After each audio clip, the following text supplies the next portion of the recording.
When I left Lebanon a few months ago, things were bad. The economic crisis was only getting worse.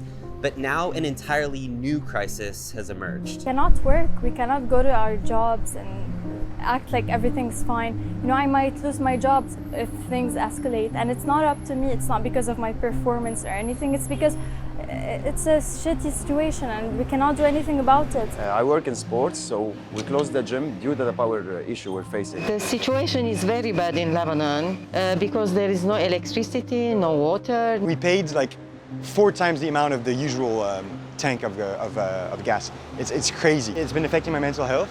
So the best decision for me now is to take the first opportunity to leave the country. People have gotten used to it in a way, and it's kind of sad. The water is freezing. I can't even take a shower because the water is freezing and there's no power. Yeah, war, at least we had our basic needs, It was hard, it was scarce, but we had them. We could find ways to get bread. We could find ways to move around. We got fuel, Now it's like a slow burn. Lebanon is facing a huge economic crisis, but recently the crisis has become much bigger and much worse. Some parts of Lebanon are dark, going without electricity for 20 hours a day. Now it's experiencing severe diesel and petrol shortages. This doesn't just mean hours of long gas lines and extended blackouts, but unfortunately guns, knives, fights, and even a fight that broke out causing a gas tank to explode with dozens dead or injured.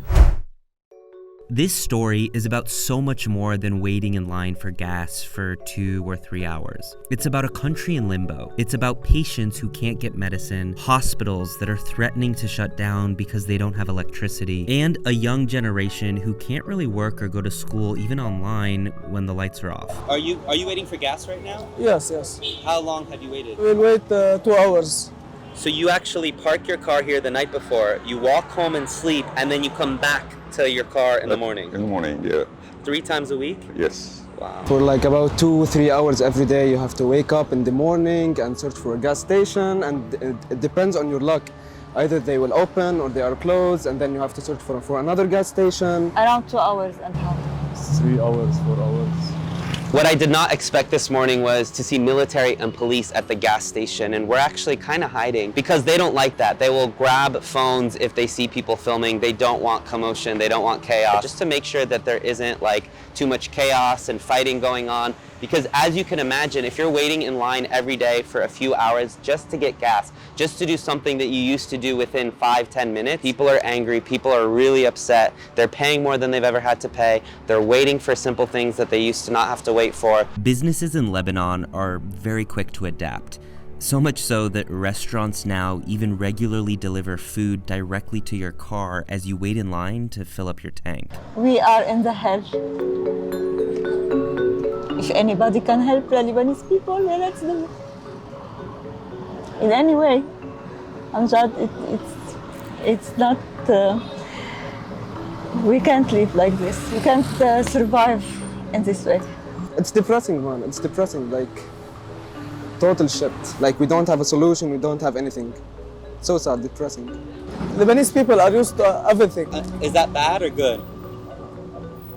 Bad, but what should we do? Out of all of the people I've interviewed, not one person has even mentioned the word COVID, which just goes to show how low on the list of concerns that is for people here in this country right now. Left my husband in the hospital alone. He's in a very critical case. I left him alone because I have to fill my car. Your husband is in the hospital. Yes. And all the night I didn't sleep. Never. Aside from basic transportation turning into a nightmare, basic electricity has also become hard to come by. Here in Lebanon, the government entity was never able to provide 24/7 electricity. So Lebanese have been using generators for decades. This means many people here often essentially pay 2 electricity bills. But now even generator companies aren't able to offer enough electricity that would fill in the gap for its customers. Hello, darkness, my old friend. So I'm in this area of Beirut called Burj Hammoud, where you have a lot of working class families. I'm about to go into this spice shop, which surprisingly I'm feeling a nice flow of air conditioning, lighting, and I just want to see what it's like for them right now, given the situation. The situation is very bad in Lebanon because there is no electricity, no water, there is nothing. It's so bad. There is no gasoline, there is no medicine, there is no milk for the children. No life. No what? No life. We can't say anything, you know. So it hurts business. Of course, it hurts everything. No gas, for example, for a couple of days I can buy bike, my son's bike. You know the song Hello Darkness, My Old Friend? That's for the Lebanese people. And there's another song, Hotel California. We can watch out anytime we like, but we can never leave. We can watch through YouTube, Facebook, Instagram, but we can never leave. We are all hostages here. We are prisoners here. By the flash of a neon light, they split the night. It sucks. I've seen people waiting for 5, 6, 7 hours trying to get gas. Then the guy walks out and said, there's no more gas.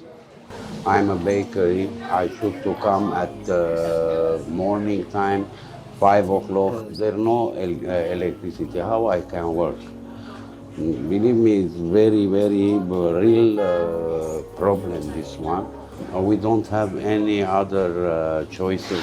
All of this is only adding to what the country is already going through, which is a massive currency crisis. So just to give you an example, a kilo of meat used to cost 16,000 lira just 2 years ago. Today, that would cost you almost 200,000 lira. Today in Lebanon, almost 4 in 5 people are estimated to be in poverty. But way before the gas crisis, the country was already in trouble. So how did this all get so bad? In less than a year, the Lebanese currency dropped a lot. For decades, it was pegged so $1 equaled 1,500 Lebanese lira. But it's gone off the rails. That value no longer really exists. And what's now used is called the black market rate, which fluctuates like crazy, even going to 20,000 Lebanese lira for every $1. All this means that this 100,000 banknote used to be worth more than $60, and now at times is worth less than $5. While wages, of course, didn't change this drastically. So everyday items like bread or milk have surged, especially compared to spending power. Because of all this, the Lebanese government has been subsidizing the price of fuel to ensure that it continues to have it. But now the government is running out of money fast, so those subsidies are ending. So now, on top of a currency crisis and gas shortages, customers have to pay a lot more just to fill up their tank. I'm walking through Mar Michal right now, which is an area in Beirut that's notorious for restaurants, for cafes, for bars. It's the nightlife hub of Beirut. And it's already been challenged because of the explosion in 2020. And now many of the businesses, as you can see, are completely without power. Not even generators are working for them for most of the day. So imagine being a business owner and not being able to have a refrigerator, not being able to turn on lights or internet or music for your customers. I'm actually really curious, so I'm gonna go try and talk to some of these local business owners and see how they're coping. We're seeing less customers because of the electricity and no fridges, no freezers. You have to open at 7 because... no electricity. What's it been like? As usual, dark, we don't have electricity, we can't do anything, we can't prepare my bar, and no clients. Yeah, it's difficult, it's not good. I just talked to some people who work at this bar, and it traditionally would open at 4 o'clock. You would see a decent sized crowd, but now it can't open until 7 because they have no electricity. I'm gonna go check out one of my favorite dessert places in Beirut. Let's see if it's even open. Wow, there's actually people in here. There's a little bit of light. Wow, they actually have ice cream. How do you have ice cream but no electricity? I do have electricity for the ice cream. So they actually just have electricity, especially for the ice cream. The only things that have electricity are the freezer for the ice cream, the music, and I guess the cash register. Pretty much right on cue, right at 7 p.m., the lights turned on. It was really quite interesting to see, but some people tell me that on some nights, the lights don't actually come on until 8 p.m. So imagine trying to run your business, thinking you're finally gonna get electricity at 7 p.m., but it actually doesn't happen until 8 or maybe even later. I don't know if it's ever gonna go back to what it was, honestly. Just give us electricity, like that's all we want. Electricity and gas. This is Nahlan. She's an entrepreneur based in Beirut who owns several bakeries throughout the city. It's really, really, really tough running a business right now in Lebanon. Like, as hard as we're pushing, we reached a point where it's suffocating, honestly. But she's had to completely shut down operations as a result of the electricity cut. This is usually filled with creams and fillings, and as you can see there, it's empty right now. Apart from your production, say, okay, you get electricity here and you're producing, then you have drivers with no fuel to be able to deliver orders. So you have orders being stacked up, orders being late, customers cannot come because they don't have fuel either.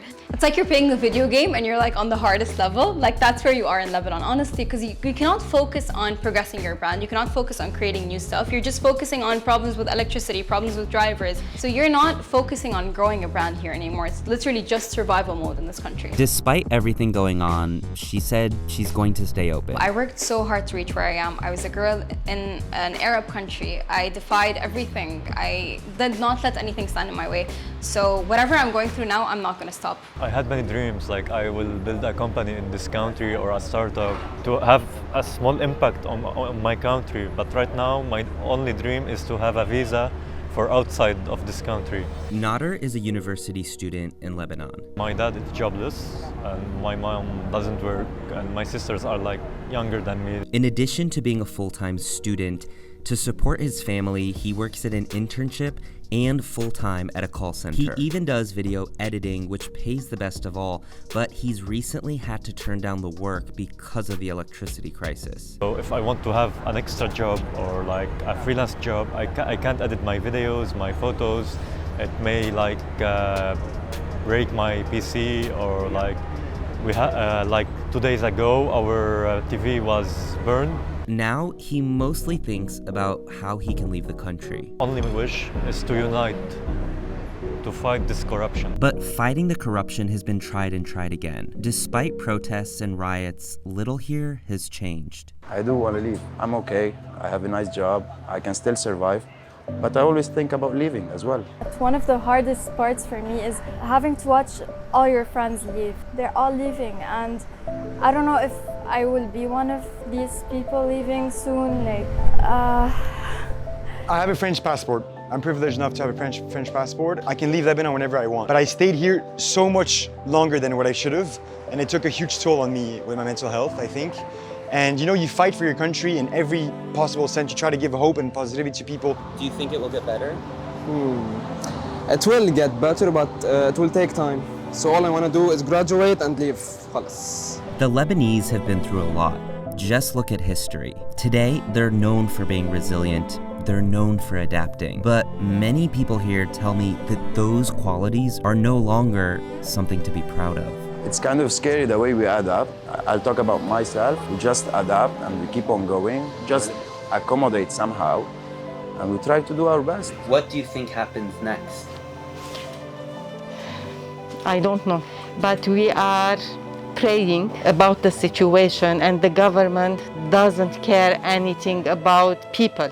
There's this metaphor, when you throw a frog, like in boiling water, this frog right away is gonna jump off this saucepan, you know? But if you put the frog in a warm water and you start raising the temperature and the water starts boiling, the frog is not gonna jump out of the boiling water because it's harder. You get used to this boiling heat and you don't realize that it's getting deadly to you, you know? And Lebanon is like that, just going downhill, little by little. And there's no solutions. No, there's no one giving any solutions.